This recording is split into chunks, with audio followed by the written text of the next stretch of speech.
Hey everybody, Randy Wild here with Module 5 for EDL 856, Understanding My Community. That is same area as junior, senior high school. So the sociological inventory, that's going to talk about the customs, cultures, demographics, communication, the political structure, and social issues within the school building and the community that the school partners with. So some of the customs and traditions at my school. I think it has a really great family atmosphere.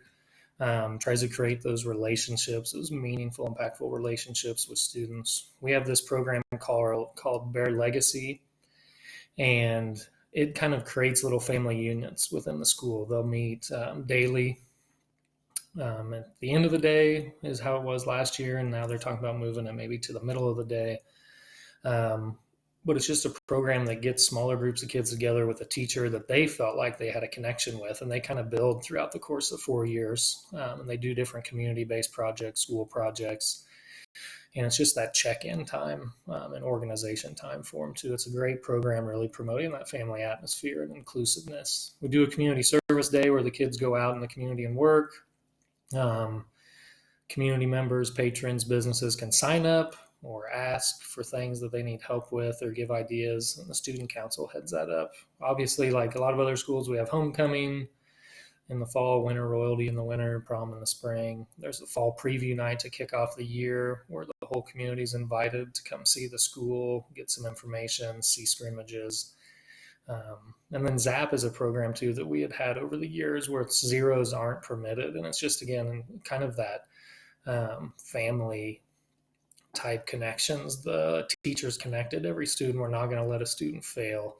That's kind of the idea behind that program. Some of the population characteristics, there's roughly 2,700 residents in St. Mary's. St. Mary's High School is a 3A high school. So the 712 building houses roughly 230 students. It's a very religious Catholic community. We are rural, so a lot of ag connections in town and outside of town. There's also a private school in town, which is kind of a unique situation for our size town, having two high schools. Male to female ratio is pretty even.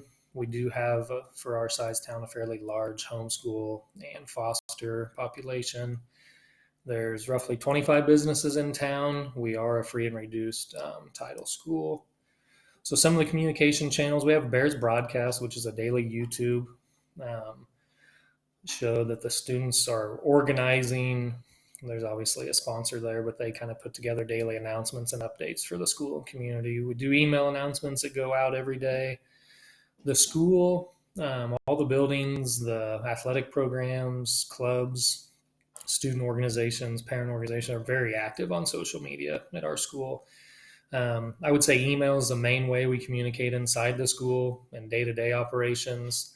There is a school reach, a voicemail that the superintendent or principals can send out to teachers, students and teachers, or the entire community and parents.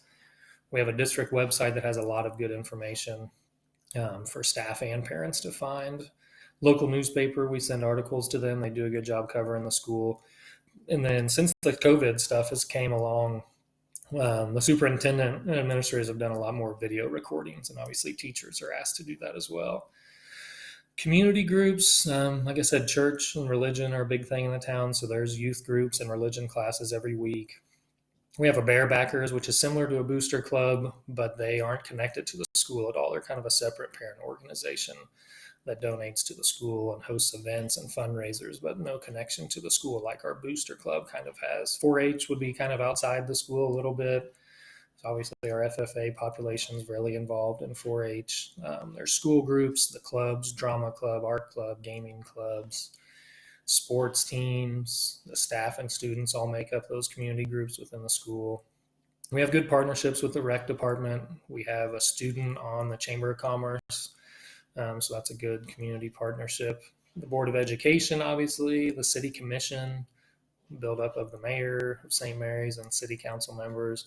We have a rule by choice group that kind of tries to keep the community active and engaged with each other. And then there's a Bells of St. Mary's group that does a lot of holiday related fundraisers, whether it's gifts, clothing drives, food drives, those types of things. Again, just kind of some of that great resource for the community and school. Our leadership structure, there's obviously the Board of Education, superintendent, that goes down to the administrative team. Then there's building leadership teams in each building. The teachers and staff would follow, and then our boosters and parent organizations and student groups. And we have some great students groups. Students assisting students is a leadership type group where they go to the elementary school and work with kids, or they work with some special needs students.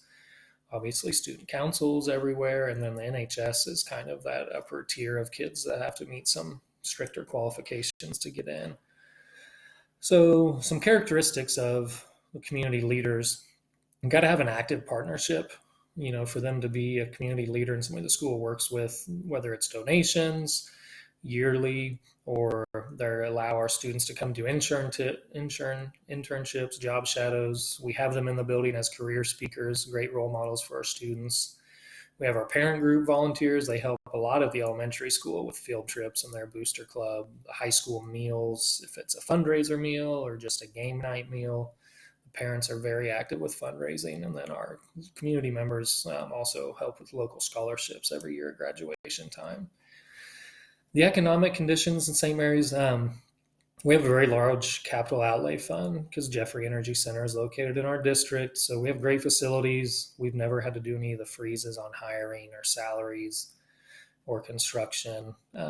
We didn't really feel that impact of the school finance crisis. We were in a really good place there. There's always active construction. In one of the 4 buildings every summer, there's construction going on. That's always good to see. The title reimbursement, we get that funding, business donations, community fundraisers, property values in the town are very high. There's not a whole lot of homes for sale, and there's always active construction going on.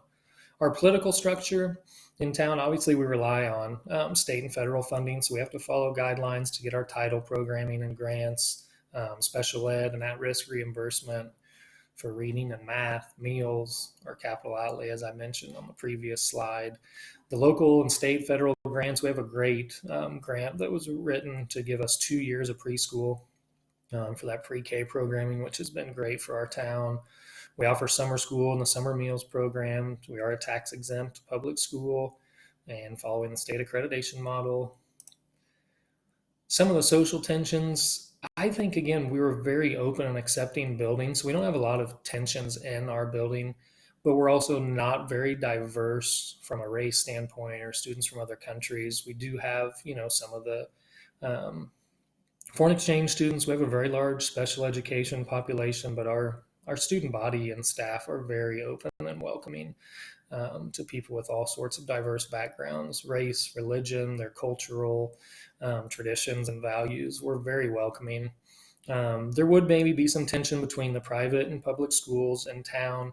We do have a good working relationship with some students that cross over in between the buildings, mainly for special education services. But, I think the city commission is mainly built up now of residents attached to the private schools. So there's some tension there, and facility use maybe creates some tensions.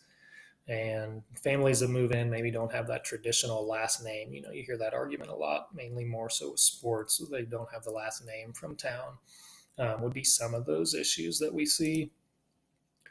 Sources of information in our school, the Board of Education minutes are obviously there. Our superintendent and building admins do a great job. Building admins weekly reports to staff and parents, and superintendent obviously monthly review, Board of Education meeting. KSDE website is, again, there's a link through our school website, so you can find accreditation statistics, testing results. We have a Call Valley outreach program that tells people how they can access open records and public records related to the school. Our local teachers association is active with the negotiated agreement every year and keeping teachers in the loop and advocating for them. The power structure, like any other school, we're a top-down power structure. The Board of Education superintendent goes down to building principals. There's 4 building principals, 2 elementary, 2 high school, and then we have 2 special education administrators, a head and an assistant. That goes to the assistant principals and athletic directors. We have a tech coordinator and a team. Then we have a maintenance director and assistant maintenance director. Goes down to teacher, staff, custodians, parents, and students. Multicultural issues. I don't, like I said, I don't, like, we're a very diverse building.